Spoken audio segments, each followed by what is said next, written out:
إن ربك حكيم عليم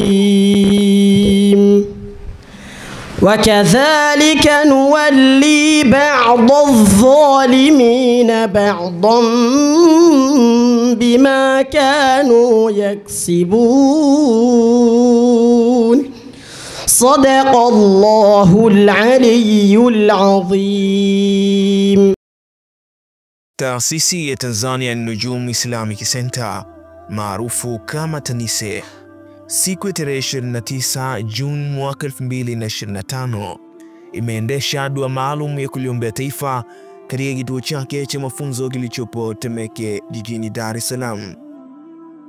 الله يا لطيف يا عليم جل جلاله الله يا رؤوف يا حكيم جل جلاله الله يا تواب يا حليم جل جلاله الله يا وهاب يا كريم جل جلاله هبنا العلا واجعل عدانا الدونا إنا دعوناك استجب آمينا.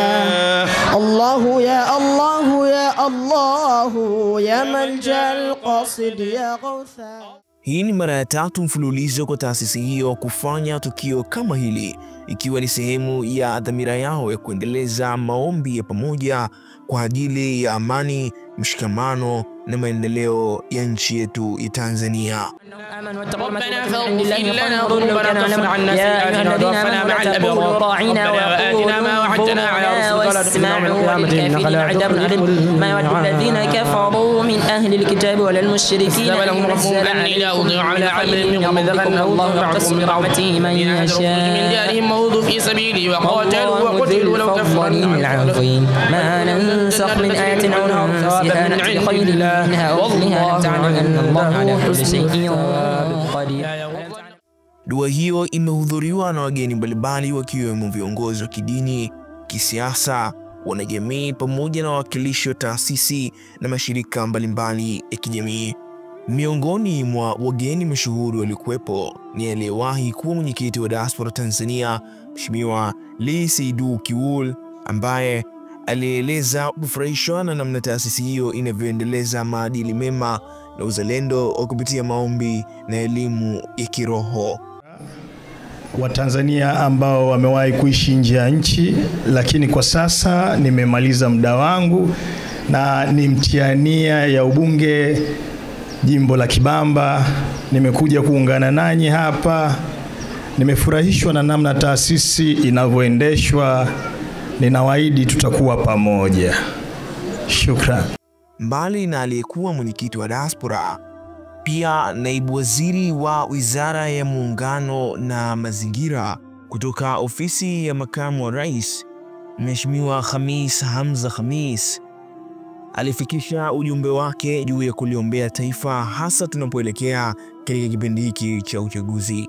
Natimiza miaka 5 tangu amenipa dhamana ya kuwaongoza.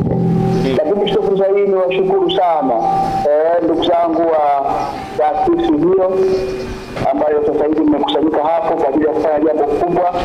Lakini wapongezeni sana kwa kufanya jambo kubwa kwanza na kuiombea nchi amani, utulivu, maelewano hasa kuelekea kipindi hiki cha uchaguzi. Lakini niendelee kuwashukuruni pia na kupongezeni kwa kuendelea kukaa hapo mkaombea viongozi wenu, hasa viongozi wakuu na viongozi wote kwa jumla, hasa wale ambao wanania kuendelea kuwatumikia wananchi, kwa maana kwamba wanania kwenda kuomba ridhaa tena kwa wananchi. Naamini na mimi ni mmoja miongoni mwa watu ambao mmeniombea dua vyema kwa Allah Subhanahu wa Ta'ala, kwa sababu na mimi ni mmoja miongoni mwa mdau wa jumuiya hiyo ya Nujum, jumuiya ambayo inafanya mambo mengi ya khairat, mambo ambayo yanamridhisha Allah. Na mimi ni mmoja miongoni mwa mashuhuda, kwa sababu niliwahi kuhudhuria moja miongoni mwa tukio kubwa la tahfidh al-Quran ambalo lilifanyika hapo Dar es Salaam Ramadhani ile iliyopita. Kwa hiyo mimi nawapongezeni sana, nawashukuruni kwa kazi nzuri mnayofanya. Inshallah Mwenyezi Mungu aendelee kutupa kila la heri. Mwenyezi Mungu atufanyie potenti kwenye mambo yetu, lakini atufungulie. Dua hiyo ndio sababu ya kutulinda nchi yetu dhidi ya kila mabalaa. Lakini dua hiyo ndio sababu ya Mwenyezi Mungu kutufungulia mambo yetu. Dua hiyo ikawa ndio kufungua heri, baraka na kila jema. Lakini dua hiyo ikawa ndio sababu ya kuleta maelewano, upendo, amani, utulivu katika nchi yetu. Lakini dua hiyo ikawa ndio sababu sasa kulinda dhidi ya mahasidi na maadui. na kila atakayekuja kwa shari basi Mwenyezi Mungu amrejeshe, ambadilishe, amwadibishe, amtereheshe kutokana na dua hiyo. Na inshallah dua hiyo iwe sababu ya sisi sasa mambo yetu kunyoka. Mwenyezi Mungu atukubalie. Maana sasa sisi tunakwenda kwenye mapambano. Dua hiyo ndio silaha ya kupambana dhidi ya maadui kutulia kuturejesha nyuma kwenye mambo yetu. Kwa hiyo washukuru sana, niwatakie njia za heri. Kubwa tu Tanzania niwaombe sana tuendelee kutunza amani, umoja, utulivu katika nchi yetu, hata kipindi hiki ambacho tunaelekea kwenye uchaguzi mkuu. Hiyo ndio furaha ya Rais Samia Suluhu Hassan, kuona nchi hii inavuka salama kwenye uchaguzi, lakini tunaendelea kusonga mbele kama ilivyo kauli mbiu ya chama chetu na nchi yetu kwa ujumla. Ninawashukuru sana, asanteni sana, wajazakumullahu khairan. Hafla hiyo imejumuisha hotuba zenye hamasa, mawaidha ya kiroho na sala pamoja, ikiwa ni kielelezo cha mshikamano wa kidini katika kulitakia taifa letu amani. Kwanza kabisa ni kuipongeza sambamba na kuiombea dua taasisi yetu hii ambayo kazi zake na matunda yake yanaonekana bila hata mtu kuoneshwa. Kwa hili lazima tumshukuru Mwenyezi Mungu Subhanahu wa Ta'ala, lakini pia tuwagaie na tuwape pongezi nyingi kwa kazi kubwa na nzuri ambayo mnaifanya. Mwenyezi Mungu Subhanahu wa Ta'ala akubarikieni katika kazi hii na ailinde taasisi yetu hii na aikuze katika makuzi yaliyokuwa mazuri. Baada ya neno hili la kwanza, nirudi kwenu wazazi kwa kuwakumbusha machache katika majukumu yenu ambayo munayo. Kazi kubwa ya taasisi yetu hii ni kuifunza jamii, na jamii tunaifunza kwa kuwasomesha watoto wenu. Jamii tunaifunza kwa kuwasomesha watoto wenu. Baada ya hapo, yale masomo yanatakiwa yatafsiriwe kwa vitendo, kwa kufanywa katika majumba yenu, kwa kufanywa katika mitaa yenu. Hivyo niwakumbushe wazazi kuhakikisha kile kinachosomwa, kile kinachopatikana katika taasisi hii huko majumbani, muhakikishe kinafanyiwa kazi kwa vitendo. Na ni bora zaidi wewe mzazi kuwa ndio kiigizo kilichochema, kwa maana ya kwamba kile ambacho chasomwa chuoni kitafsirini wote huko, ili na mtoto naye akithamini. Mfano, chuoni hapa tunafunzwa kusali.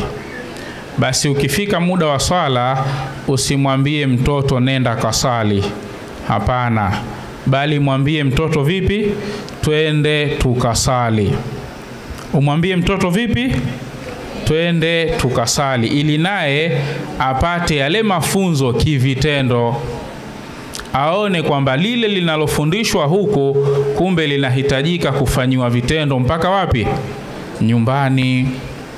Lakini pia jambo jingine ambalo lafaa kutafsiriwa kivitendo huko nyumbani ni hili la dua, la kumuomba Mwenyezi Mungu Subhanahu wa Ta'ala. Leo tumekusanyana wazazi pamoja na wana ili kumuomba wetu Subhana kwa haya ambayo tunayataka. Hii dua isiishie hapa tu, bali pia mpaka majumbani kwetu. Tenga siku, amka na wanao usiku, swalini japo rakaa 2, kisha muombeni Mwenyezi Mungu kwa pamoja. Na imani kwamba wewe unayo mahitaji, unayahitaji mengi kutoka kwa Mwenyezi Mungu, na hakuna atakayekupa zaidi ya yeye Mwenyezi Mungu. Hivyo njia nyepesi na njia sahihi ya kuweza kupewa hayo ni njia ya maombi. Mwenyezi Mungu mwenyewe kashajinadi, anasema niombeni nitakujibuni, kwa maana nitakugaieni hicho mnachokiomba. Na aliposema niombeni, aliuacha mlango wazi hivyo hivyo, hakusema niombeni kitu gani. kwa maana yote tunayoyataka tumuombe yeye, atatugaia. Una mwanao hasikii, mwanao ni mkorofi, una mzazi wako ni mgonjwa, una kila aina ya tatizo, mwelekee Mwenyezi Mungu Subhanahu wa Ta'ala, mwambie ya Rabbi, na kuomba kwa rehema zako na utukufu wako, na langu kadha na langu kadha na langu kadha, naomba nitekelezee haya. Mwenyezi Mungu yeye insha Allah kwa rehema zake na huruma zake atakugaia hizo. Hivyo niwakumbushe pamoja na kuikumbusha nafsi yangu kwamba tudumuni na hizi nyiradi tulizoachiwa hapa ama tulizosomeshwa hapa. Hii ndiyo itakuwa salama kwetu sisi ya kufika kwa Allah Subhanahu wa Ta'ala tukiwa tumeridhiwa. Ni dua tu, hakuna jambo jingine. Kwa mujibu wa TANISE, dua kama hizi ni muhimu katika kukuza matumaini, kuimarisha mshikamano na kuunganisha Watanzania wote katika maombi ya pamoja kwa ajili ya ustawi wa taifa. Mimi ni Ramadhan Nabii. Kama alivyotangulia ndugu yangu hapa kutambulisha, mimi sina zaidi ya kuwakaribisha nyote. Karibuni, tuendelee na jambo letu hili adhimu. Dua ni jambo lenye kheri na kila mmoja anatakiwa aombe dua, ajiombee dua wakati wote tu. Ni vizuri mtu kujiombea dua, na hili jambo tulilofanya hapa ni zuri kabisa. Haitakiwi tuache tu mara moja. Dua wakati wote inapotakiwa kusoma, basi tusome dua, muomba Mwenyezi Mungu atufungulie milango yetu ya kheri, tuondolee mabala, tuondolee kila jambo. Hayya 'alal falah.